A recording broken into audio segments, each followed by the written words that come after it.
Okay, good morning, everyone. It is 10:30, so we're going to get started. Thanks, everyone, for joining our session this morning. Clearly, this is a hot topic because we had over 300 people registered, and we're at about 160 in the room right now. And I should mention it is June 1st, which means today is the day that this legislation comes into effect. So this is very timely. My name is Christy Cork. I am your facilitator for this session today. I'm the Specialized Services Lead at WSPS for Healthy Workplaces with a focus on psychological health and safety and workplace mental health. You don't have volume. Oh, can someone give me, if you're able to, give me a thumbs up if you can hear me okay?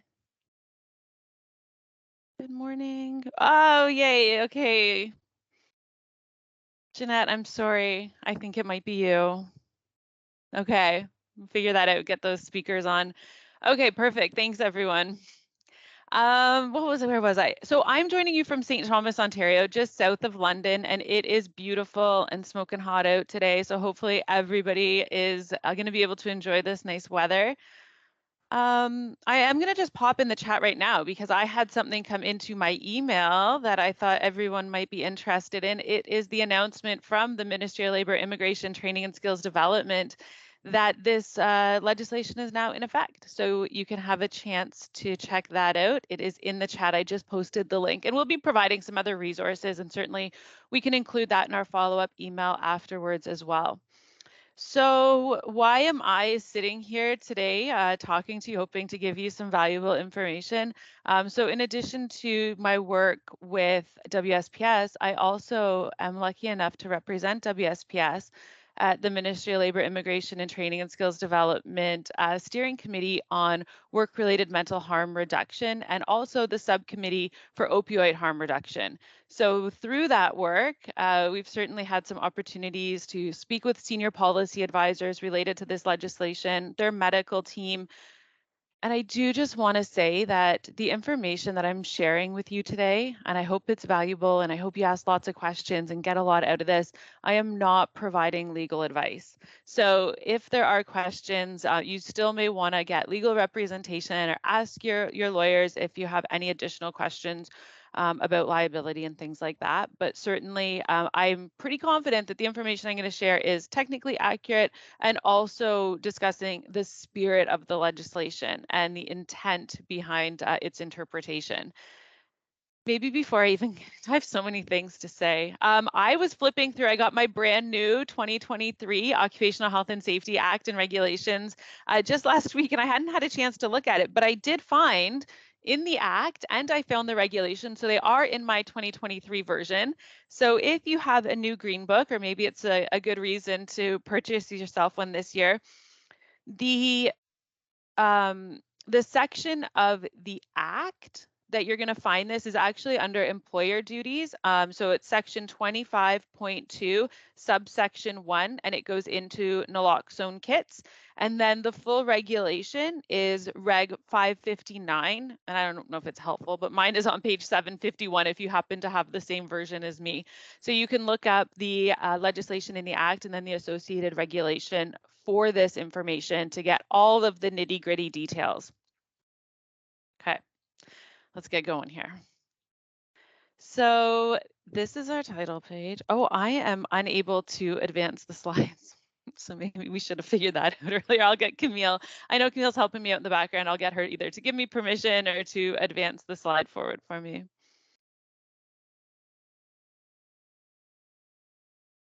Sorry, everyone. Okay, there we go. So just a few tips to maximize your experience with our safety connection today. We do recommend computer audio if you have a headset. I do talk pretty loud. I think that's, just because I'm used to presenting in person so often. I promise I'm not yelling at you. If you need to turn your volume down, it's me. It's me. I'm the problem. Okay. So you can go ahead and turn your headset down if it feels like I'm talking too loud. I just get really excited and a little animated. To put away other distractions, sometimes to maximize the experience, closing things that are running in the background might help give you a bit more bandwidth. Use the chat. I love it. I will keep the chat up. You can ask questions. If I talk about something, I will try to get to those questions as I go through the session. We can keep this relatively informal. It is for you. And I promise if you have a question, other people in the room also have the same question. If I don't get to it sort of in real time, I will answer questions at the end. I have allowed for a lot of sort of Q&A time because I think that's going to be very valuable for this type of information. And we are also committed to sending out a Q&A to everyone that registered for the session. So if I don't get to your question in the hour and a half that we're together today, please still put the question in the chat. I will do my very best to kind of group questions that are similar together, and we'll send answers and responses out. Hopefully, maybe we can commit to like tomorrow afternoon, we can get that Q&A sent to all of the participants or people that registered for the course. I know I'm going to get the question, is this going to be available as a download? Can I watch this again or share it with other people in my workplace? Right now, it is being recorded. We have a process we have to go through to make sure it is compatible with all AODA requirements before we can publish it on our external website. So it will be available. It's just not going to be available like today or tomorrow. You got to give us like a week or two and then it will be posted. So certainly stay tuned for that. It will be available, just not immediately after the session. So like I mentioned, please use the chat. I love it. I love seeing people chiming in the chat. It means that you're engaged and I'm not just like talking to myself in cyberspace. So that's fantastic. We're up to 224 people in the session. It's amazing. So thank you, everyone. Okay, next slide there, Camille. Perfect. Everyone knows how to use the chat, I'm assuming. You can watch this in full screen mode, although I think, normal settings are usually adequate. If information on a slide feels small, just enter full screen mode. It may limit your ability with, camera, chat, things like that, but you can always go back to the regular viewing mode. Amanda, you have no slides. Again, give me some thumbs up. Is everybody else able to see what's being presented? Okay, thank you, Dale, Catherine. Okay, awesome, we're good, awesome. Okay, sorry, Amanda, maybe we have our technical team on the call as well. Maybe someone can connect with you and help figure out what's going on. All right, we do have a poll. I'm going to get to it like right at the beginning of the session, so stay tuned. Again, any poll questions are always anonymous. We don't ask for, who's answering in what way. It's really just for us to gauge and keep things interactive. Next slide. I have a fly buzzing around. Okay, here we go. We're going to get right into it. So we're going to talk about what we really want to make sure by the end of this session today is that you're confident on your decision as to whether you are going to have naloxone kits in your workplace, or you determine that there is not sufficient risk for workers to have an opioid overdose in your workplace, and this legislation at this time does not apply to you. Pretty simple. It's one or the other. So we're hopefully going to be able to go through some scenarios, talk about, what the expectations are. I did notice that we have someone from the Ministry of Labor, Immigration and Training and Skills Development on the call as well. So that's awesome. Hopefully, oh yes, Jennifer, I see that's you. Yeah, absolutely. We'll make sure everybody can get the slides and hopefully figure out any technical issues. I'm not sure why someone can't see them. Okay, next slide. Perfect. So our goals with this safety connection, we do these all the time. They're free. They're a good way to kind of get up to date, relevant information, new topics. If there's changes in technology around health and safety or upcoming issues, we love to be able to provide these to anyone in the province or even outside of the province free of charge. It gives you an opportunity again to hopefully connect with some peers, ask questions, and pick and choose sort of what safety connections are valuable to you. So if this is your first safety connection, welcome. Hopefully it won't be your last, because certainly we're going to be running more and more of these on this topic and others. But hopefully you enjoy this and find it valuable. Next slide. Perfect. Yeah, we're on slide 7. Yes. Okay. So our agenda, our focus for the session today, not we, because it's all me today. I'm facilitating by myself, but I want to give you a background sort of on opioid harm reduction efforts, a little picture of sort of what's going on in the province of Ontario, why this is even a topic that you're finding in your Green Book with legislation. We're going to talk about what the actual legislation says when naloxone kits are needed. We're going to talk about what has to be in the kits, where they have to be, who's being trained on them, how do we administer them, and then we'll go through some scenarios. Hopefully we can use, answer all of your questions. Again, if not, please still put them in the chat. I promise we will get back to you. And if not, I'll give you my email address and we can find a time to connect and hopefully sort things out. I'm going to leave time for questions at the end, but don't feel like you have to leave those questions. Very challenging to connect to Microsoft Teams. Oh no, sorry to hear that. Hopefully everybody else is having a good experience so far. So this is our first poll question is up. I just want to know, based on your current knowledge of the legislation, whatever you've heard so far with colleagues, coworkers, friends, maybe you've read, some communications, do you anticipate that you are going to be required to comply with this legislation? Go ahead and answer that poll question. I'm really curious sort of where we're at. Okay, amazing. So a lot of people, I feel like it's a three-way horse race here. It's pretty even. A lot of people still unsure as well. Hopefully, if we ask this question again at the end, we can bump up that unsure number to either pick yes or no. Okay, so pretty even split between yeses and nos, which is interesting. Okay, someone's got their hand up. I don't know who has their hand up. I can't, we're keeping everybody on mute. You can imagine we have 241 people in the meeting. So if we take people off mute, then there's going to be so much background noise. It'll be very, very distracting for me and for others. So if you have a question, instead of putting your hand up, I would just encourage you to put it in the chat.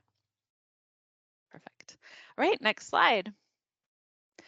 So what is naloxone? I put a little graph and I did this and I should have actually referenced it. This is from the public, my gosh, give me 1 second where I found this. It was from the Public Health Unit for Ontario.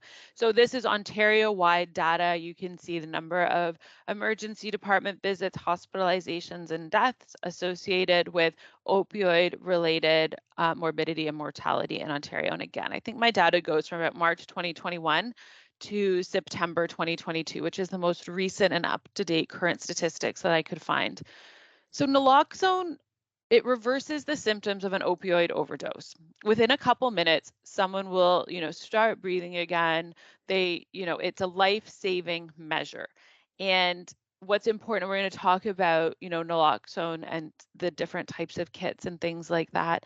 But that is the intention, is to keep someone alive until emergency services arrive. It is not, you don't do this and not call 911. You still need to call 911, get EMS, get emergency responders to the scene, but it is a life-saving measure. Similar to if someone, loses consciousness or their heart stops and you need to give CPR or administer the AED, you still are calling 911, obviously, right? Making sure that they get the professional help and support that they need. But it is that first line of defense to try and save a life. Now, I want to be careful with stigma because I do a lot of work with, workplace mental health, psychological health and safety. We're very conscious of stigma. And I want everyone to just know that if someone uses opioids, does not inherently mean that they are at risk for an opioid-related overdose. Many, many people use opioids, narcotics for pain management, and it is prescribed by their treating physician. It is used effectively, used safely. So I don't want the stigma to be that anyone that uses opioids is at high risk for an overdose or that there is something inherently sort of wrong or stigmatize that group of individuals. Do I have a contact at the ministry in these cases and report it as a critical injury?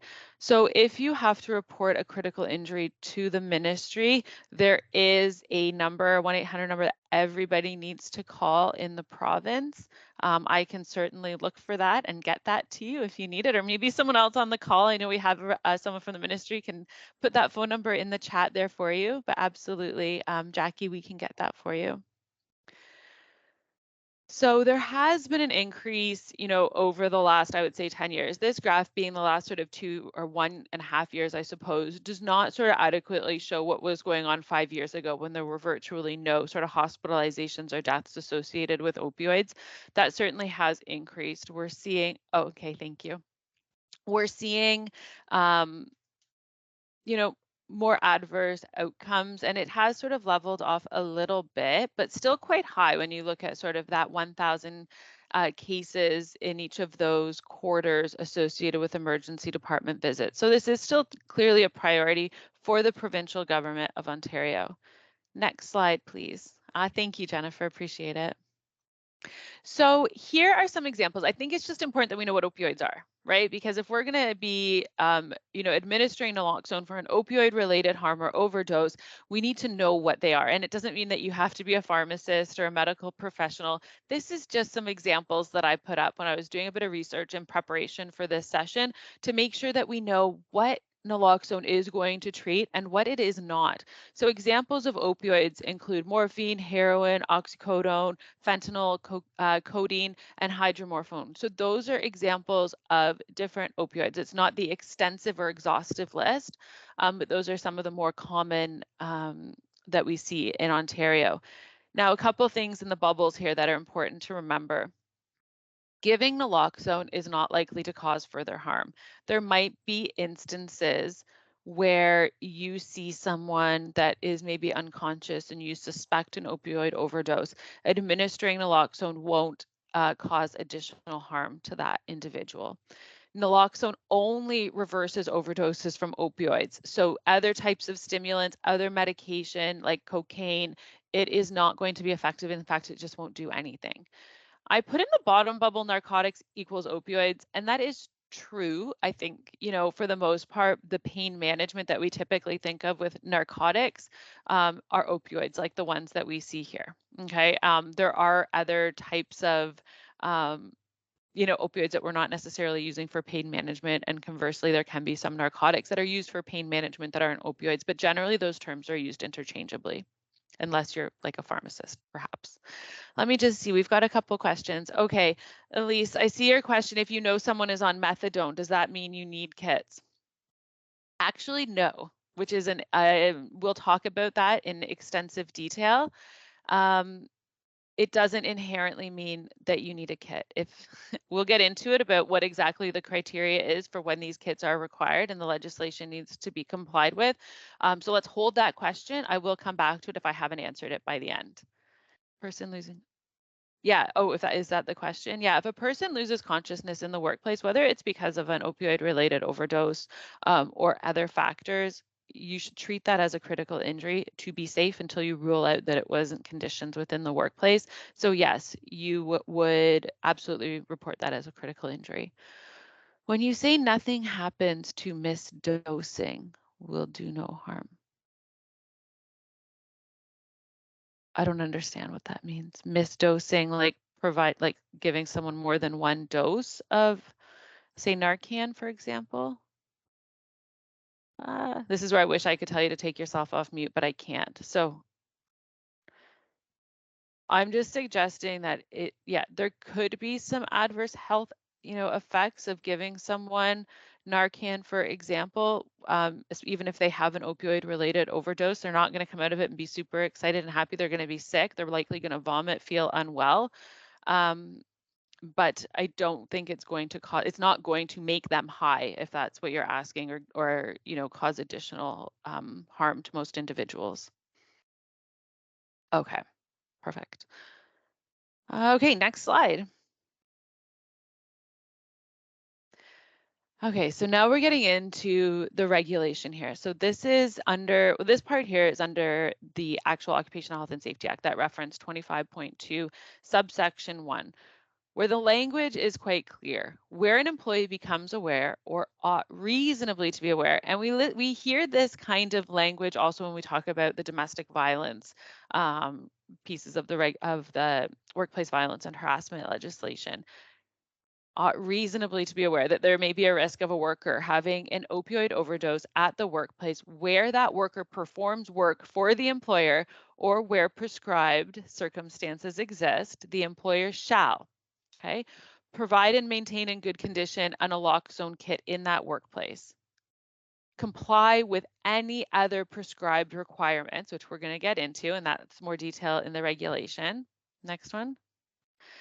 The legislation goes on to describe the locations, the training, limit on disclosure, employer duties, and definitions. So again, we can look at, in your Occupational Health and Safety Act, and there's some great guidance documents on the Ministry of Labor, Immigration, Training, and Skills Development website as well that we will link to at the end of the session. I have it in our resources.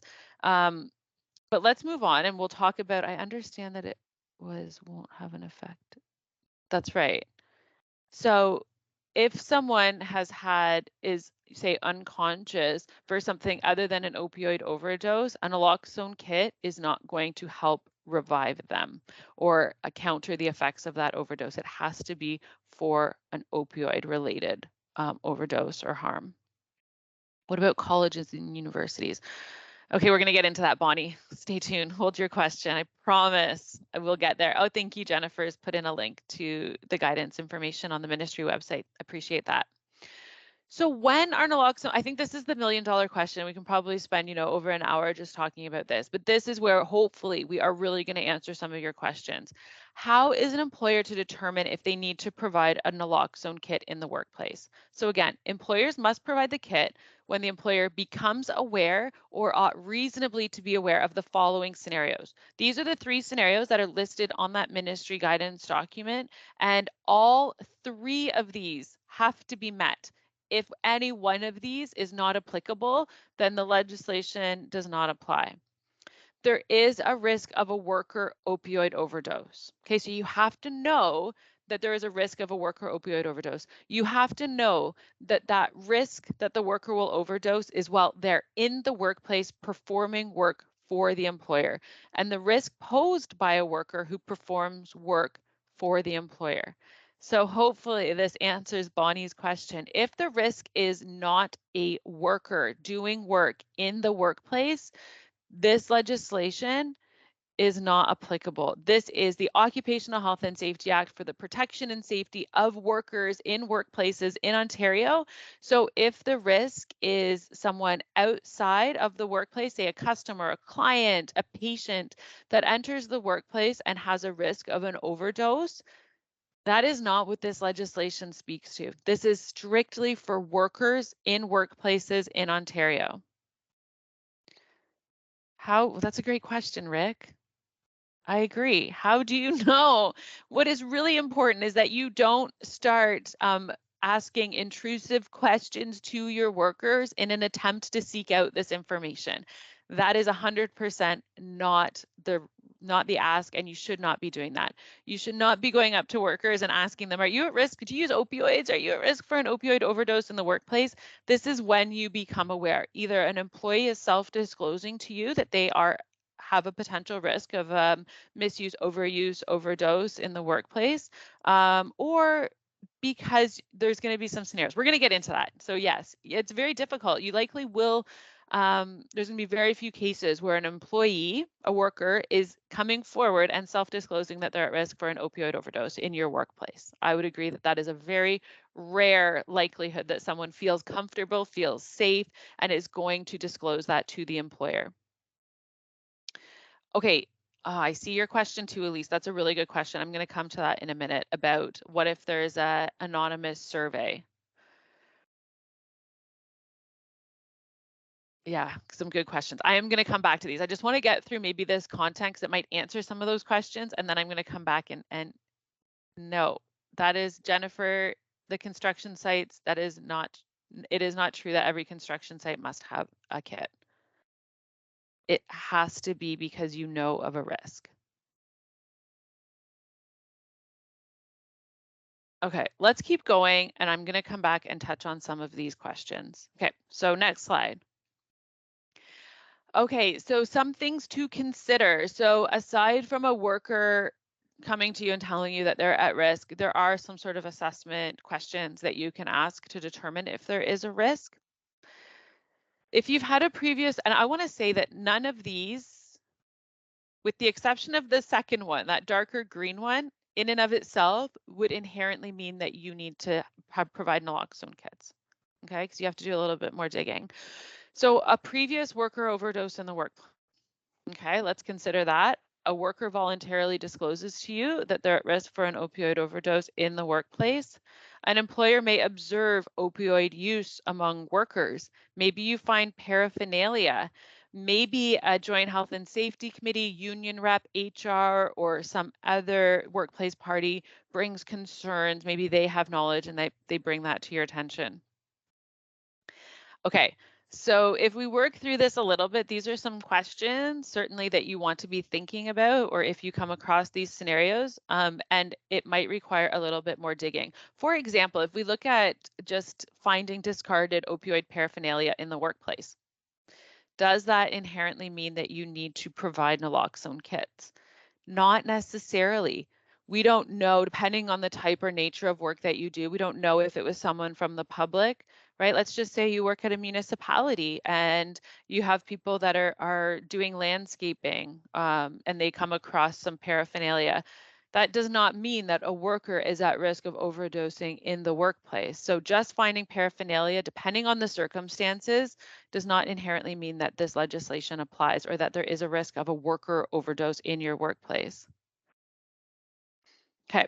Joint health and safety committees, union reps, again, other information, you need to do maybe a bit of investigation, ask some more questions to really determine what the risk is. Sorry, I see other things coming in my chat here. I just want to make sure I'm not missing anything.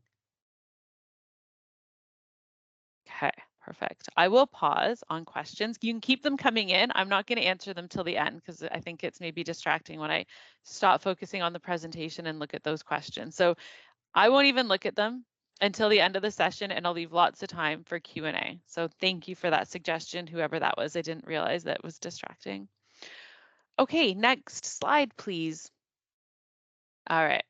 So when are naloxone kits required? Oh, we'll go back. So again, the intent of the legislation is 100% worker, known worker risk of an opioid overdose. I feel like I've said this a million times.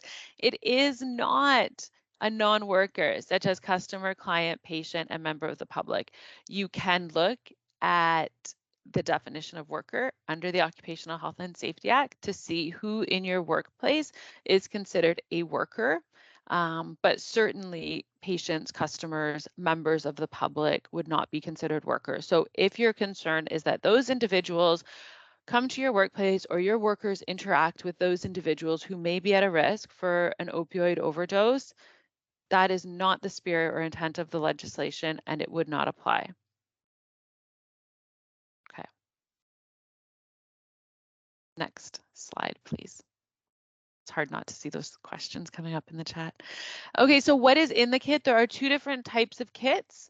These are actually detailed in that guidance document that Jennifer kindly put in the chat that will direct you to the ministry site. But essentially, you can get nasal spray kits and you can get injectable kits. I think most workplaces would tend to prefer the nasal spray kits, reduces the risk of sharps and things like that that have to be dealt with. But you do have to have the kit has to be in a hard case for both, depending on what kit you get. You have to have 2 doses of naloxone or 2 vials of naloxone for the injectable kit. One-way breathing barrier is required for both, and a pair of non-latex gloves is required for both. And then with the injectable kit, obviously using the syringes, the swabs, and the snappers to ensure safe use of those syringes when the naloxone is being injected. One thing that I think is important is that regardless of sort of what kit you get, the ministry has, shared with us and made it clear that as an individual, as a private sort of citizen, I can go to the pharmacy and I can get a kit and I could keep that in my car, keep that in my home. But that is not the kit that the ministry is suggesting or requiring workplaces to get. So I just want to make it clear that that is not the intention, that we have workplaces going to the pharmacy and requesting kits and using those for workplace purposes. Okay. All right. Thank you everybody for helping out in the chat. I really appreciate it. We'll move to the next slide. Kit location and worker training. Okay, this is actually, I feel like, one of the more interesting pieces of the legislation. So if an naloxone kit is required by your workplace based on the assessment and if there is a known risk, The employer must ensure that the kit is in the charge of a worker who works in close vicinity to the kit and has received the required training. I want everyone to just think about this for a second. What this means is that you have trained individuals at your workplace. If you have determined that this legislation applies to you, you have a known risk for a worker overdose in your workplace. You have to train individuals on how to administer naloxone, and they go through that training program, whether it's through the ministry, whether it's through like St. John Ambulance or Canadian Red Cross, they get the training. They have to make sure that those trained individuals are always in close proximity or vicinity to the kit. The kit doesn't need to be necessarily in close vicinity to the individual or the worker that is at risk for the overdose. We have to be really careful around, stigmatizing and privacy, confidentiality, and someone having a kit on them because they are considered high risk for an opioid overdose is not necessarily helpful because they would not be able to administer that to themselves. So it has to be in close proximity to an individual that is trained to administer that kit. Okay. The training, there are approved training providers, but essentially you even could do internal training if it meets the requirements of the legislation, which includes how to recognize an opioid overdose, how to administer naloxone, and an understanding of the hazards associated with the administration of naloxone. So it's not risk-free, right? Administering naloxone to someone, it is quite possible that someone, once the naloxone has been administered and they regain consciousness, that they are not happy with that current situation. They may be ill, they may be combative. There are a lot of things to consider, and your trained sort of administrators of that medication need to know what to expect, and that should be and has to be part of that training program. Okay, I see so many questions coming in. We're going to get to those. Okay, next slide, please. Okay, so a couple scenarios that I put up just for discussion purposes. An employer is made aware that one of their workers uses opioids. Does this require employers to follow the legislation? Put some yeses or nos. This isn't a poll question. I'm just curious what people are thinking. If you were made aware that someone uses opioids, yeah, okay, we're still a little bit all over the place. That information in and of itself does not necessarily mean that someone is at risk of an overdose. There are many people, I guarantee you, there are people that you work with every day, people that work in your workplace that use opioids for pain management as prescribed. They use it safely, and they are not at risk for an overdose. So just because someone uses opioids or you are made aware that someone uses opioids does not inherently mean that they are at risk for an overdose in the workplace. Okay. Next scenario. There is a risk that a customer, client, or patient will overdose in the workplace. Again, no. This does not mean that the legislation applies to you. It is specifically for a worker that is at risk of a overdose in the workplace. You can have workers that, how do I put this? So I just want everybody to realize for a second that there are not a lot of worker opioid overdoses in the province of Ontario in workplaces. Certainly, we looked at the numbers and overdoses are happening and opioid related harms are happening. But many individuals that use opioids, even misuse, overuse, it's not happening while they're at work. Keep that in mind as well. Okay, next scenario. An employer found opioid paraphernalia in their workplace. Okay, again, I think I touched on this. It warrants additional investigation, right? We need to figure out potentially where that came from. We should have safe measures to handle and deal with that paraphernalia. but just finding paraphernalia, again, depending on the nature of the work that you do, even a construction site, right? If it's not really, well closed off, or there's people that are, hanging out, loitering near the fencing, things like that, that had an opioid related harm or overuse or used opioids in that workplace, does not mean that a worker is at risk of an opioid related overdose. Okay. I see stop. I don't know, Patricia, if you want me to stop talking. I'm not going to stop talking. Next question, next slide. Okay, so some resources. Again, I think everybody should be able to click on these. So you can do that now, but it might be distracting, and I'm going to get to the questions in like 30 seconds. So we will also send all of these resources. Who's chatting?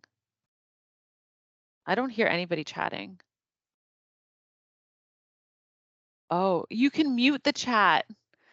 Mute the chat. I agree, it's very distracting. You can mute the chat. I've muted mine, so I don't find it as distracting. If you go into Teams where you see all the chats, just right click and you can mute chat.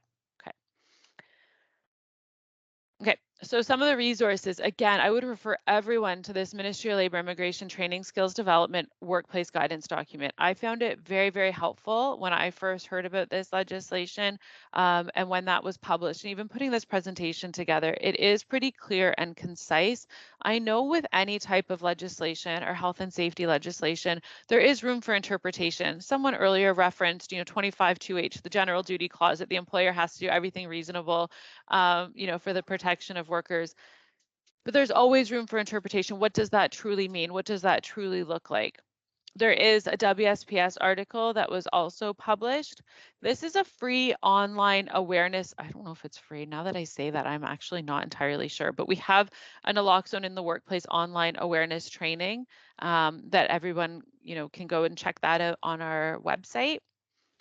So the ministry does on their website, when you look at this guidance document, provides information for the free naloxone kits and training. Not everyone is going to qualify for those free kits and training, but these are the providers that have been referenced on their website. And I think there's sort of a quick intake, some questions, and then determine again if that is what you need. Wellness Together Canada, I put it up there because I think it's a pretty fantastic resource for all workplaces if you have individuals that are struggling with addictions or mental health related concerns. It is available, the resources, that portal is available in both official languages, and there are a lot of really great free resources and links in there. So even aside from opioid related harms, it is a really good resource to provide to your employees, especially if you don't have maybe a really fulsome benefits program or EFAP, or people aren't comfortable using those resources. Then that absolutely is a good place to go. Okay, and apparently that training, that online awareness training, is free. So yay us, there, go and check it out. Let's go to the next slide, and I'm going to scroll back up and I'm going to start trying to answer some of these questions, okay? Because I know there are a lot and I appreciate it. Keep putting them in there and I will do my very best to answer all of these. Again, this is not legal advice, but as I understand the intent of the legislation, hopefully I will be able to answer these. Okay. So let's see. Where did we start with our questions? Okay. Do you have to, okay, so we talked about contacting the ministry. If someone is on methadone, does that mean you need kits? Again, are they at risk of an overdose in your workplace? I can't answer that. I do know that there are lots of individuals that are on methadone as part of a medically prescribed treatment. I don't think that inherently that means that they're at risk for an opioid overdose in your workplace. So again, I think you maybe have to have some other questions if that person is comfortable talking about it. Okay, how I understand, so you won't have, Yeah, okay, talked about that. But we talked about, okay, so Bonnie's question about colleges and universities, hopefully I answered this question for you, Bonnie. But yeah, again, if it is students that are at risk, or if you're in healthcare and it is patients that are at risk, or you work in community-based settings where it is members of the community that you believe are at risk for an opioid overdose, it does not apply. Okay, it is for workers. Okay. How are we aware of those situations? The workers should share the situation with the employer. Yeah, I don't disagree. Like I feel like it's going to be very difficult. I don't think a lot of workers are coming forward expressing to their employer when they may be at risk for an opioid related harm or overdose. But if you are made aware, it's the same again. And we were told to think of it similarly as sort of the domestic violence legislation around once you are aware, then you put programs, procedures, steps in place, create a safe work plan to keep that individual safe while they are at work. And again, not everybody is going to come forward and self-disclose that there's a risk of domestic violence entering the workplace or that they are at risk while they're at work. But once you are made aware, then certainly the legislation applies. Okay, this question, what if you have a zero drug allowance policy in effect? I mean, I think that's fine. I think most workplaces do have sort of either an impairment in the workplace policy or a drugs and alcohol policy. Don't necessarily think that because you have a policy means you don't have a risk. I think if someone is at risk of an opioid related harm, policy or no policy does not change the requirement to comply if there's a risk. I don't know if that answers that question. But again, I just think policy is great, but again, it's a piece of paper. It's not sort of ensuring. There's lots of policies, right? There's things out there. It doesn't mean everybody always complies with those. In agriculture, have international workers who live on site in housing provided by the company? That is a really good question, Tammy. That's a really good question. I want to say yes.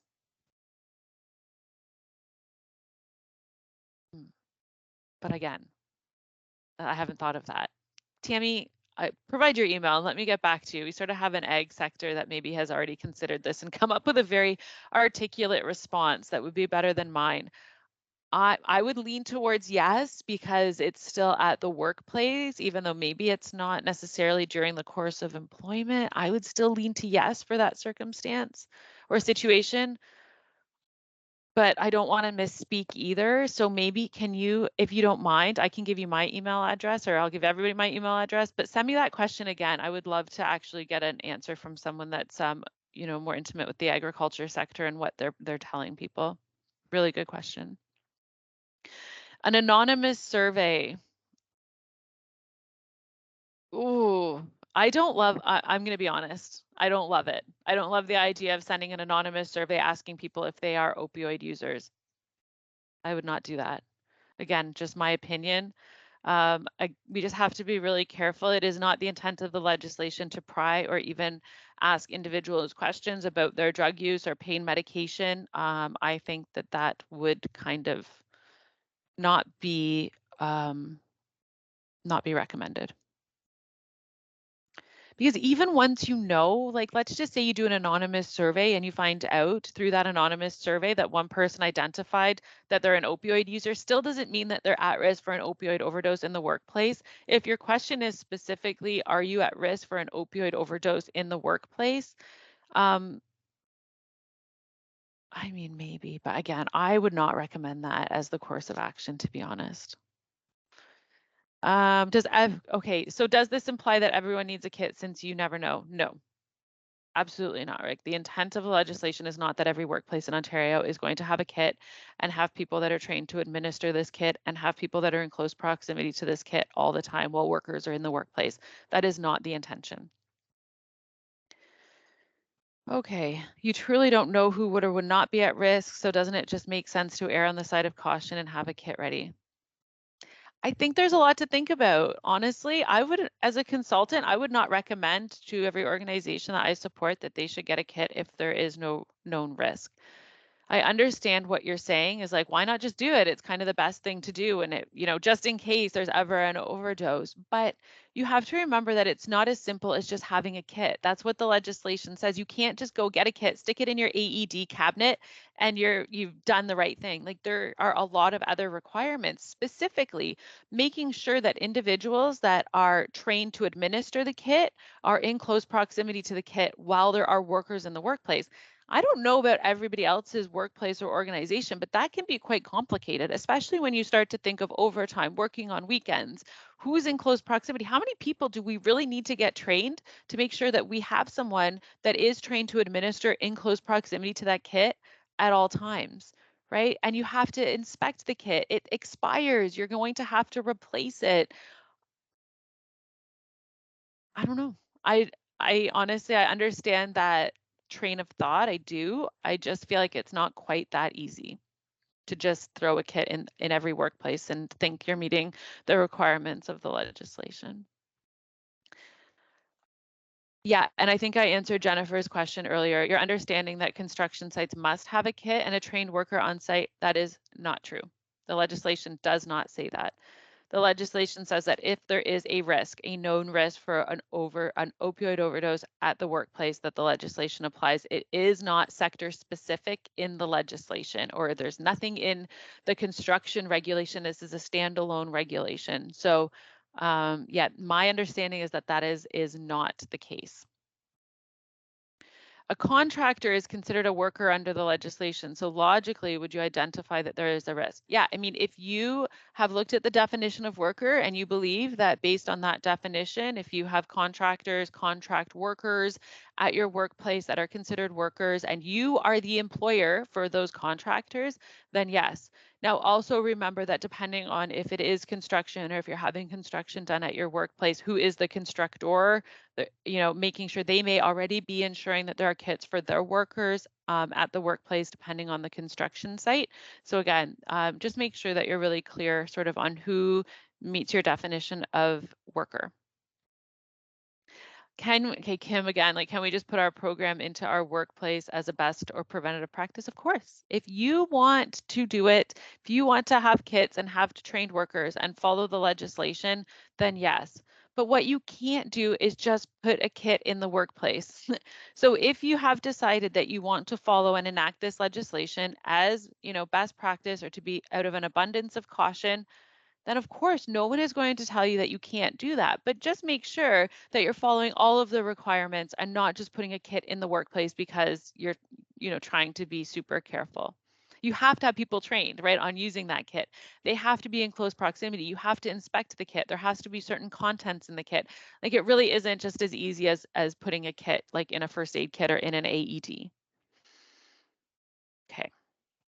How will we track remote working employees and those doing field visits? This is a really great question.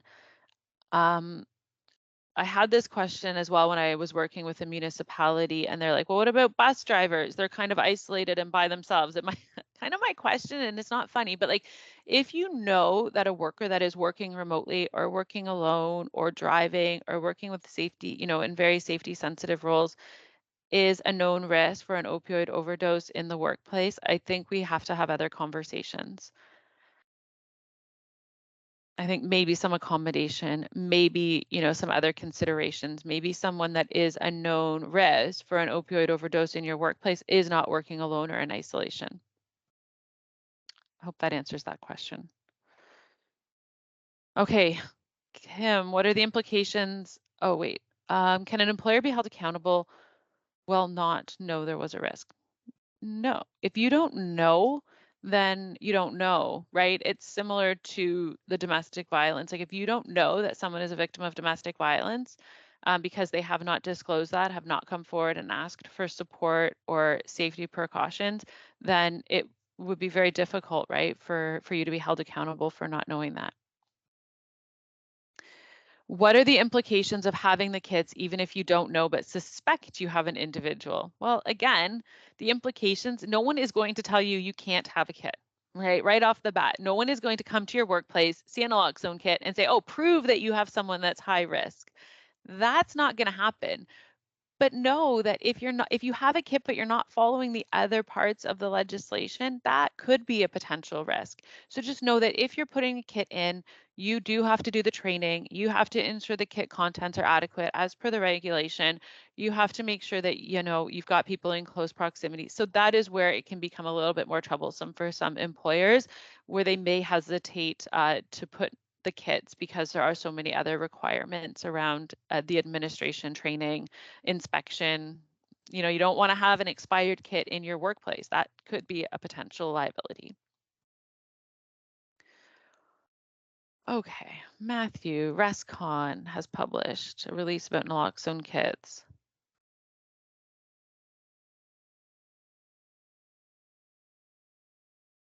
Yeah, like I don't know what ResCon ResCon can, communicate, I guess, whatever their advice is. I'm speaking to the legislation and what the requirements are. If you decide that as a workplace, as an employer, you want to have naloxone kits, that is your prerogative. You can absolutely do that. But I do think that there's things to consider. That's, again, we've talked about that. Okay, Rick is saying general duty clause would cause all employees. No, I don't believe that that is the intent. The intent is absolutely not. And again, I've had this conversation with the senior policy advisor at the ministry that helped to write this legislation, and they are very clear that it is not the intent that every employer has a naloxone kit and trained individuals. That is why I think to start with, they made a few thousand available. When you think of all the different workplaces in Ontario, there's no way that that's enough for every single employer. I don't know exactly what their numbers were of how many they anticipated would be required in the province, but it was never every workplace, or they would have put it under the first aid regulation. Well, maybe that's WSIB, but maybe they would have put it under other regulations that required every employer to have them. That is not the intention. Okay, Wendy wanted the link. We got that up, I think, for you, Wendy. What else have we have? We are a warehouse environment. We may now or in the future store opioids. Oh, that is a fantastic question. I had a very similar question, Catherine. So my question to the ministry senior policy advisor was, well, what if the nature of the work that an employer does, they come in contact with opioids, whether it's, opening a trunk. I think we've all seen the video of a police officer that opens the trunk of a car and there were opioid related sort of fumes, and he had an overdose and fell to the ground and required naloxone to revive him. If you have a work environment where employees may inadvertently come in contact with opioids and experience an overdose from that. So the answer that I got was the intention of the legislation is for it's a personal use is the result of an overdose, not sort of inadvertent contact. Although I would say that when you're doing sort of a hazard assessment in your workplace and it's identified that that is a hazard, that there could be that sort of inadvertent exposure that results in an adverse outcome or overdose, that you would want to have naloxone kits as part of your controls for that risk. And if you do, then you should be compliant with all aspects of the legislation. That answers that question. Where do you get the appropriate kit? Yeah, so there are other companies now. I've heard of a lot of different companies that are, some of them are actually providing kits to their customers for free. If they are like a safety supplier, that may be an option to you. You certainly can buy them through private pharmaceutical companies as well. Where do you get the right kits? A great question again. Yeah, I don't know, like we can't promote certain pharmaceutical companies that are selling these kits. I think if you did do sort of a Google search to try and get a kit, or if you have a safety equipment provider at the moment, then they likely could, or wherever you get your first aid kits and things like that from, they likely will have a provider or someone for you to call. What kits is the, okay, yeah, so many questions about where you get these kits. So there are, workplace naloxone kits that are being provided, again, privately, sometimes for free, depending on the provider. But certainly when you need to If they expire and you have to reorder them, I don't anticipate that they are going to be free forever. So just know that even if you are able to get your hands on a couple free kits from one of these workplace suppliers, then likely in 2 years or so, you're going to have to purchase the kits again. We are still waiting for the kit from the government site. Okay, Tina. Yeah, I don't know. I have not personally ordered one. I don't know how long it takes to get those. Um, Pharmacy, see, this is a concern. I don't believe the intention of the legislation is for pharmacies to give out personal naloxone kits for workplace use. I'm going to leave it at that because I don't have much more information other than that was the messaging sent from the ministry, was that it is employers should not be going to the pharmacy requesting personal kits. Can it be stored with the AED? Yeah, like when it comes to storage, I think the only thing you really have to consider is that requirements of the legislation. There obviously are temperature requirements for storage of medication such as this, but really it's making sure that a trained individual is in close proximity to the kit. If that means that the AED kit happens to be a good location where you always have that trained provider in close proximity, then it works, right? But that's the thing that needs to be considered is the location of those AEDs. Does that meet the requirement for having someone that's trained to administer in close proximity to the kit? And don't ask me what close proximity means because, again, I think that's up for interpretation. I think it's a matter of being able to access that kit quickly. I can't put a number of meters or time to exactly what it means to get to that kit. Okay. It was suggested to put the kits in first aid boxes. Again, yes, probably wherever you store that first aid kit or your AED kit, just make sure that that's in close proximity to the individuals that are trained to administer. Okay, we've got Jennifer has posted oh yeah, okay, good, an IHSA program. That's fantastic. We actually have a link we're going to provide from an IHSA resource as well. They've done a lot of great work with this. Canada Red Cross told us that their training is not adequate for workplaces. Well, I have not heard that. And it is one of the training providers that is recommended that the ministry is sending workplaces to get adequate training. So I don't know. I'm sure, Red Cross has a number of different training programs. Maybe there is one that does not include the administration of naloxone, but I certainly would hope that they have one because that is where the ministry site is sending people. When you register for the training, you may request the free literature. I don't know what that means, but okay. Can we have management instead of work? Yes, it doesn't say whether it's workers that are trained or management that is trained. It does not specify that. So again, whoever you have decided is going to be in the workplace and able to provide that naloxone, that is the request. It doesn't matter if it's workers or management, supervisors, things like that. But do consider, again, like if you have people that may be working overtime or you have off shifts or different shifts, just make sure that you really put some thought into who is getting trained, because the expectation is that you always have a trained a trained individual. I shouldn't say worker. It doesn't have to be a worker.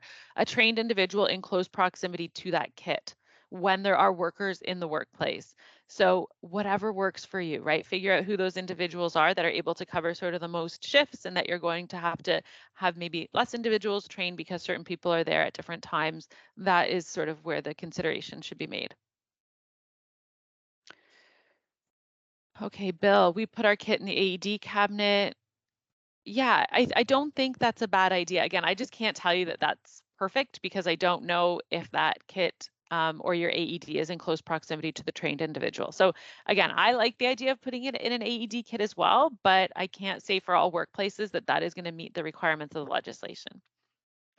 Hybrid workplaces will create the need. I don't disagree, Paul. I think depending on your workplace, your shift schedule, really putting some thought into how many, first of all, how many kits, right? Because if you have individuals that you say you have a 1 million square foot facility, what does that look like to be in close proximity to a kit for a trained worker, right? Maybe you need to have multiple kits. I don't know. But again, things to consider. Do the nasal kits work if the person has stopped breathing? Yes, that is the intention. You may need more than one nasal spray. That's why the kit includes two. Sometimes the first spray or the first injection does not revive the individual and combat the effects of the overdose, and you need a second one. That is something that will be covered in your training on administration of the naloxone. But yes, the intention is if someone has stopped breathing.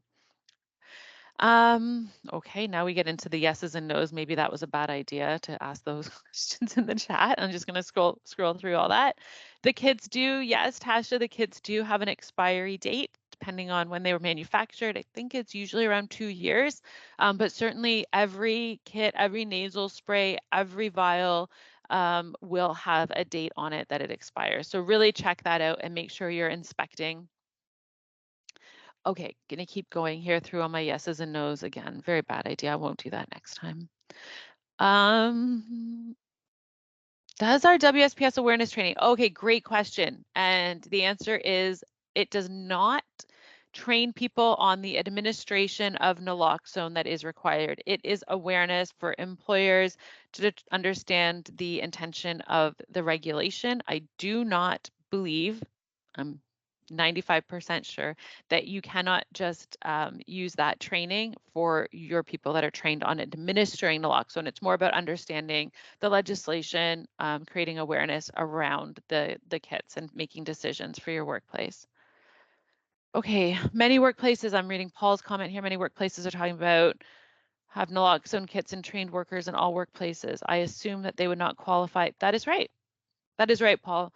Yeah, so there are requirements that if you want to get the free naloxone kits and 2 individuals trained for free, you do have to identify that it is because you are aware of a risk of an opioid overdose in your workplace. So not every workplace, just because they're trying to be proactive or they're trying to go above and beyond or best practice, you're right, that is not the intention of that free kit and training.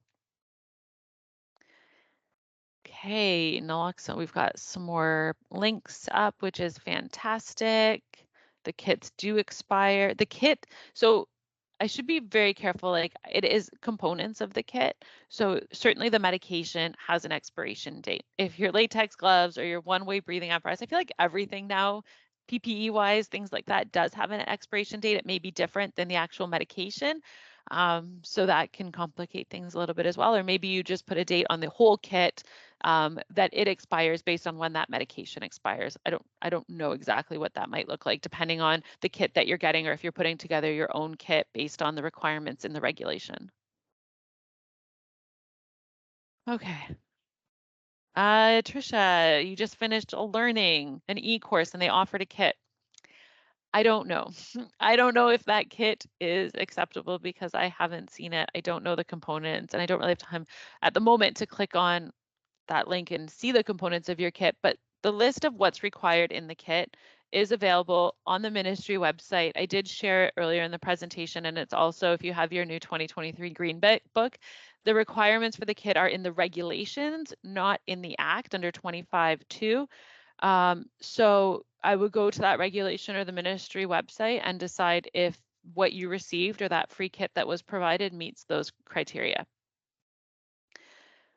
Okay, what about schools? Okay, again,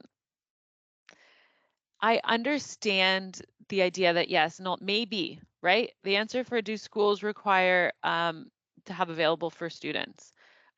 I would say if you have determined that there is a risk for an opioid overdose from someone other than a worker, then maybe, right? Maybe, but not as part of this legislation. You would have other programs. Maybe you have other, equipment, procedures for student safety.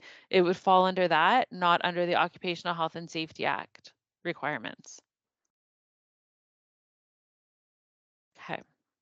Jackie, are there any medical conditions that can be worsened? It's a great medical question that I don't feel competent to answer because I don't want to give bad information.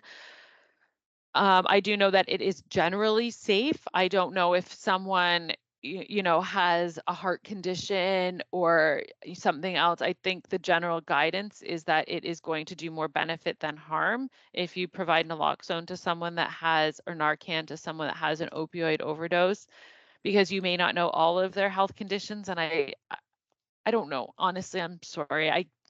That's something I think, yeah, I would have to maybe ask a medical professional. I don't know specific medical conditions or how you would even know about them if someone's unconscious. Does it apply to all? Yes, good question, Jeff. Absolutely. The legislation, the act, and the associated regulation does apply to all workplaces, including industrial. It is not part of any other regulation for specific workplaces. So like I mentioned, it's not under the construction regulation. It is a standalone regulation that can apply to any workplace in Ontario.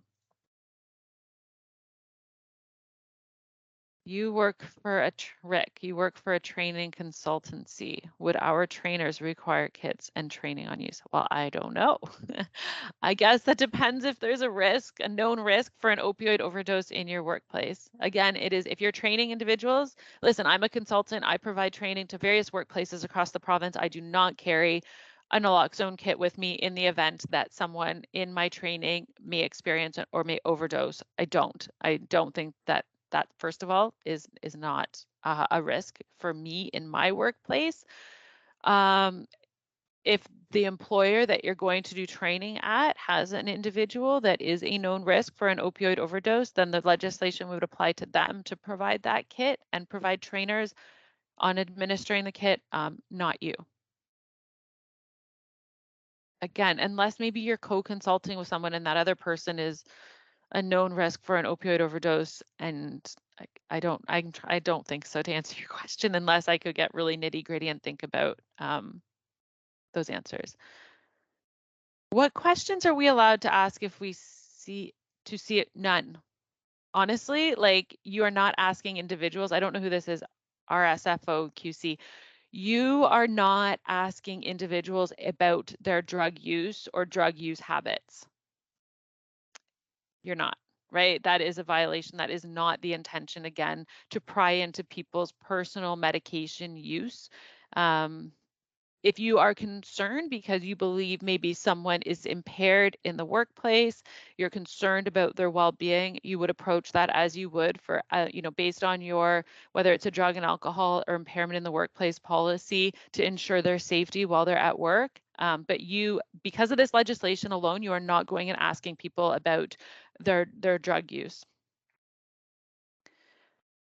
Okay, am I aware of this legislation? No, I am not. Unknown user. I am not aware. I do know that this is the first of its kind in North America, this legislation, and I am not aware of any other provinces or it being federally regulated, like under the Canada Labour Code, for example. If you investigate and believe you need a kit for one individual, that's a really good question, Scott. I really like that question. And I would say that it is making sure that while that individual is working the risk, that you would have that kit trained individuals able to administer that kit when there is that known risk. Which I don't even like saying that, because somehow I believe that that is somehow going to make others aware that there is a potential risk, which is private and confidential information that should not be shared or disclosed to anyone. But again, the intent of the legislation is to keep individuals safe that are a known risk. So that, I think, is the intention.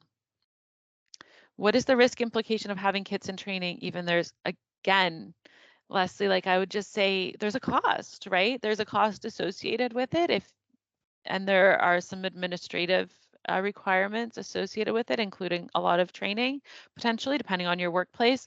So that is the risk. I don't think there is an inherent risk of having a kit and people trained to use it. It's just that once you decide that that is what you want to do for whatever reason, known risk or not, you have to comply, right? You have to do the training. You have to make sure the contents of the kit are not expired. You need to make sure that you always have trained individuals in close proximity of the kit. So there are some things. It's not just, again, as easy as putting a kit in every workplace and thinking that you're doing all the right things. Once the Ontario naloxone program is over, that's a good question. Replacement doses, you're going to have to find someone privately that provides that. I know pharmacies, like pharmaceutical companies, are certainly making workplace kits now. And I know of companies, I have some contacts in the construction sector that have been able to get those workplace kits from pharmacy, not like shoppers, like not going as an individual, but ordering it as an employer, as a workplace, and being able to get those kits. Yeah, that's I don't have like I can't give you like a name of a company. We don't have an organization or a pharmaceutical company or supplier that we work with or have a partnership with, but I know that they are out there, and maybe if anybody else has any luck, you can certainly put that in the chat if you have a link or a contact. We are not promoting or, again, we don't have a partnership. So if someone does provide a link or information in the chat as another Safety Connection participant, that is not sort of WSPS endorsed. I guess I'll just say that to cover my own, Okay, why are kits from the pharmacy not sufficient? Okay, I don't think it's because they're not sufficient. The intention of those kits that you get at a pharmacy is for personal use. I think the concern is if every workplace in Ontario, not that they need to, but if all of these workplaces in Ontario suddenly start bombarding pharmacies requesting kits, then there will not be enough for the personal use and the known risk that other individuals may have in supporting family members or personal. So that is the intention, is that pharmacies, the kits that they have, were never intended to go to workplaces. So please just remember that there are other people that have known risks, and people are more likely to experience an opioid overdose not at work and in a personal private setting, whether wherever they typically would use opioids. So again, we cannot just take from that supply for those known risks to support workplaces that maybe don't even have a known risk. I don't know if that makes sense, but I think it's just about resource allocation, being good stewards of the resources available. What if you know of more than one person is at risk? I guess I'm reading the RSFO QC question. If you know about more than one person that's at risk, I think potentially, I guess that's my answer, is possibly, depending on your workplace, depending on how large it is. If you have that responder in close proximity to the kit and the individuals that are a known risk for an overdose work in close proximity, I imagine one kit would be sufficient. But if they work maybe in, again, a 1 million square foot facility and they're at different areas or, different shifts, I don't know, maybe you need more than one kit. I think you need to assess that for your unique work environment. Okay. Oh, yes, the agriculture question. Thank you, Ella. Absolutely. Thanks for your email. I will make sure we get that answer. Yeah, it is. You're right, Tammy, with regards to legislation for health and safety. Agriculture is kind of, it's a stumper sometimes. Oh, good. Okay, yes. Able to get kits at our local health unit. Okay. Yeah, maybe, I don't know. Again, just make sure when you go, if you're going to a pharmacy or the health unit, that you do tell them that it's not for personal use, it's for workplace use. Because again, we don't want to take the supply away from individuals that may need it. Any legislation on if we need to post training certificates? Oh, that is a very good question. So intentionally, I'm sure you're all aware of the first aid sort of regulations, which is not a Ministry of Labor, Immigration, Training and Skills Development legislation. That is through the WSIB. So intentionally, naloxone kits were not included as part of the first aid regulation. I know in the first aid regulation, there is certainly a requirement to post certificates for trained individuals. I have not read that requirement exists for this as well. Although certainly I don't think it would be a bad idea, and chances are a lot of the people that you're sending for emergency first aid may also be your trained individuals for administration of naloxone. So I don't think it could hurt, but I don't think it's legally required. I don't know if I don't think so. I have not read that. Maybe don't quote me on that one. Can I have that one too? Can I do a bit more research and get back to you exactly on that question? I don't want to give bad information. Okay. Okay, I'm reading Dan's comment as well. I see people that are interested in the agriculture question, which I really appreciate. So we will get you a good answer on that. Residential care facilities has opioids for use with residents. Yes. Well, that is a fantastic question, Dan. And I have a healthcare background and worked in a hospital for many, many years. And I would say this is kind of, yes, I would say yes. If you know that a worker is at risk for an opioid overdose in the workplace, regardless of where they are getting that medication, you should comply with the legislation. But again, you have to know that you have healthcare providers that may be taking illegally medication intended for patients. And if you know that, I really think you need to have more conversations as well around why that worker is continuing to work in the workplace and having access to that medication. Maybe that's a bold statement, but I think if you know that that's a known risk, I think there are other questions and conversations to be had. EAP stats. Oh, good question, unknown user. Yes, and I also asked this question to the ministry because sometimes when we're doing consulting for workplace mental health, we ask customers to sort of get aggregate data on benefit usage, whether it's EFAP or it's types of medications that are being prescribed to workers. That is not in and of itself a known risk for an opioid overdose. Again, you can have workers that are using opioids as prescribed and safely. So it may be sort of a piece of the puzzle that you want to just pay additional attention but again, that in and of itself, and you certainly want to be very careful around how you would use EFAP data and information because it is private and confidential. And I know you don't get names of individuals that are seeking those services, but to use that information in a way that employees may feel is violating sort of some confidentiality and trust, definitely proceed with caution. That would not be recommended. We have a kit because we have suspected use. Do staff? Yes. Chantal, yes. If you have a kit, you need to have people trained on how to administer that kit. Okay, if a manager is made aware by a worker of another worker who has an opioid addiction, how would the manager address that issue? Oh my goodness. Oh, Paul, like this is a good question. I don't know, I would suggest that if you again have an impairment in the workplace policy or a drug and alcohol policy, I don't know what people call them these days. I would follow that policy. Again, what would you do if you suspected that someone was impaired at work? Again, what people do outside in their personal time, whether they choose to use drugs or alcohol, is very, very difficult. I don't know many workplaces that are doing drug testing and things like that. I think it would be, a manager could certainly keep their eyes open, check in on someone out of care and concern without bringing up that there's sort of people talking about them behind their back. That doesn't feel safe. So, yeah. Okay, what is the definition of someone is at risk of an overdose, considering you mentioned that people on prescription medication, right? Yes, people on prescription medication that are using opioids safely and as prescribed would not be at a risk or an increased risk for an opioid overdose in the workplace.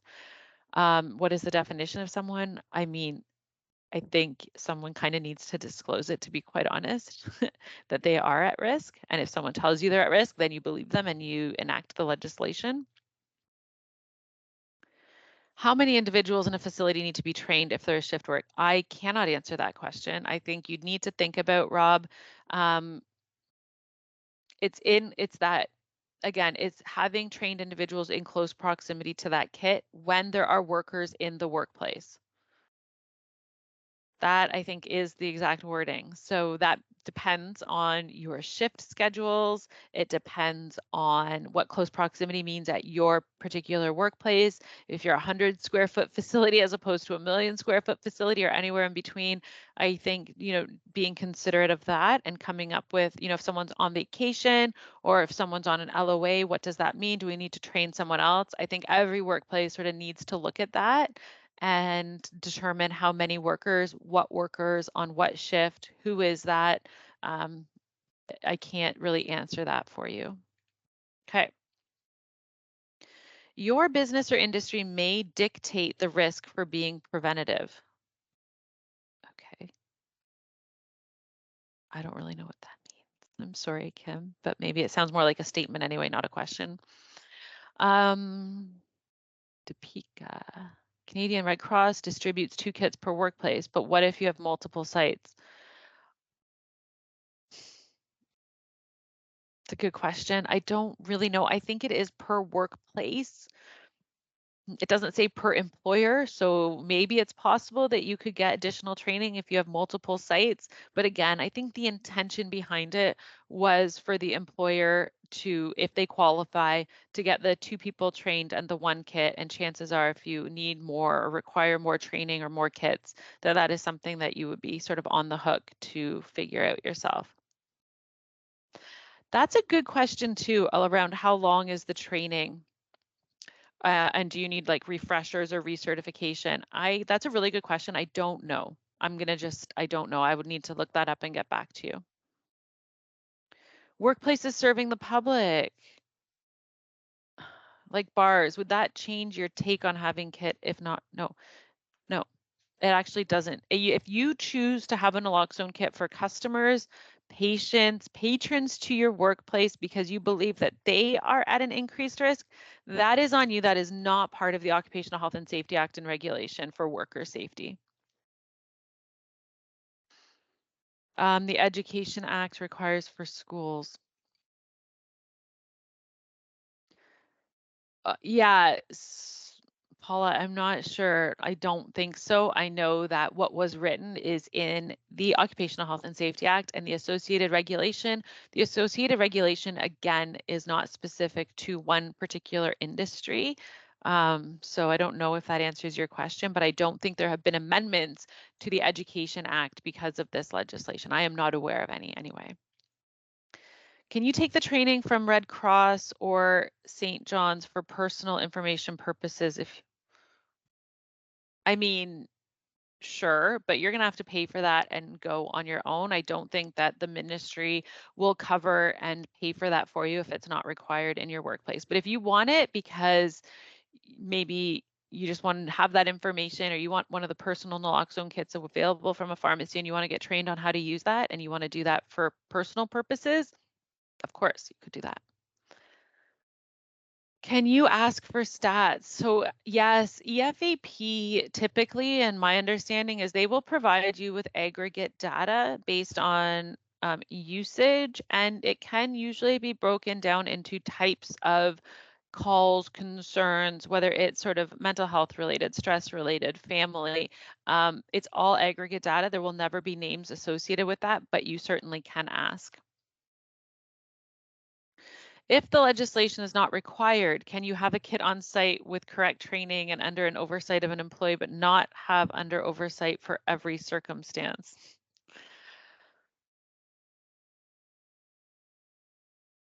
That's a good question. I don't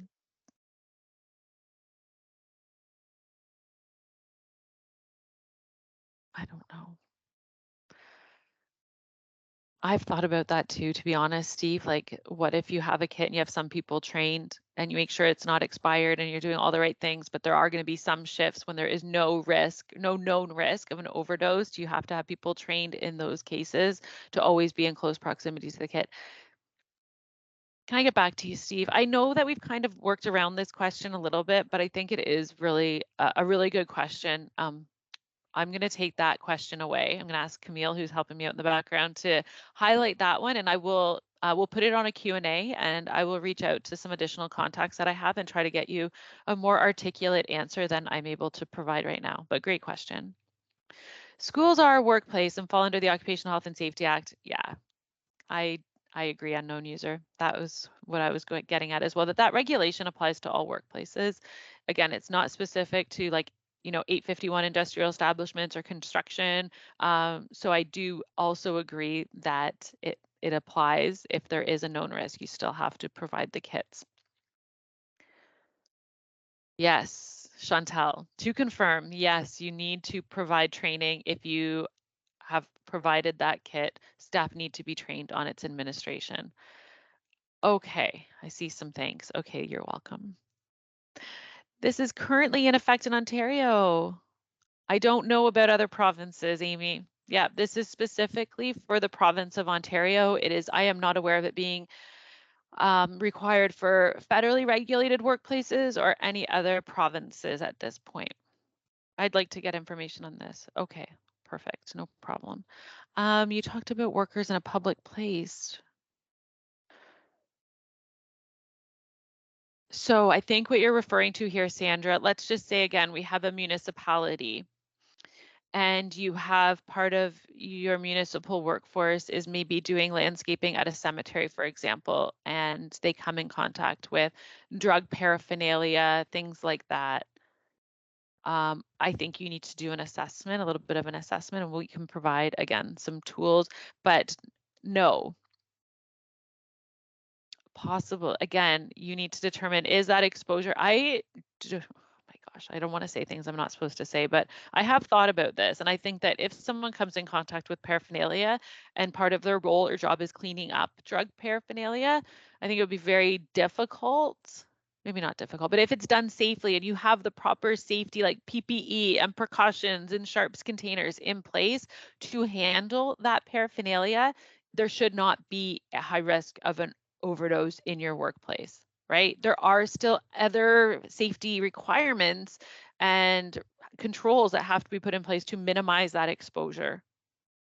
We have 5 minutes left. Oh my gosh, I hope I'm doing well getting to I think that answers maybe Ella's question as well. So inherently, no. Spotting paraphernalia, being aware of paraphernalia, you need to do some more information. You need to do a bit more investigating. Oh my gosh, I didn't answer all these questions. I'm so sorry. I thought I was kind of chugging along, but I didn't realize how long they go on for. So I don't want to keep people late in the spirit of being as respectful as possible of your time. We will get these questions. They are documented. I know Camille, I think, has been working feverishly in the background to make sure that we have captured these questions. We will kind of group them together based on themes. And any of those questions I couldn't answer, I promise we will get answers to you. Do our very best with whatever we can answer. I will put my email address in the chat here. If something comes up or you're stuck and you're working through this and you're just not sure, don't hesitate to reach out to me. Again, I will do my very best to answer your questions. With that, I want to take just a couple minutes to thank Camille. I know we have other people from WSPS. Thank you to others as well that chimed in with some resources and things in the chat. I'll go back once. Oh, can you go back one slide, Camille, please, just to the resources there if people want to check any of those out before we close down the meeting in a couple minutes. But thank you everyone for joining. Really appreciate it. Hopefully you found this helpful and useful. I know this isn't black and white and you're still probably wondering, should we, shouldn't we, do we need to? Yeah, look at some of the resources, do that awareness training and sort of do what's best. Again, that known risk of an opioid overdose, that doesn't apply to a lot of workplaces. I just want to say that. And I think you're going to do your very best to make an assessment for your unique situation, your unique work environment. And hopefully this was helpful. Hopefully you feel a little more confident answering that yes, no, I don't know question. Yes, okay. Again, the session, the presentation was recorded, hopefully to be made available in a couple weeks. It can't be right away just because there are AODA things that we need to go through internally before we post it. But again, thank you so much, everyone. It was a pleasure. I hope everyone's able to get outside and enjoy this beautiful day. And reach out if you need any additional support. Okay, thanks everyone. Take care.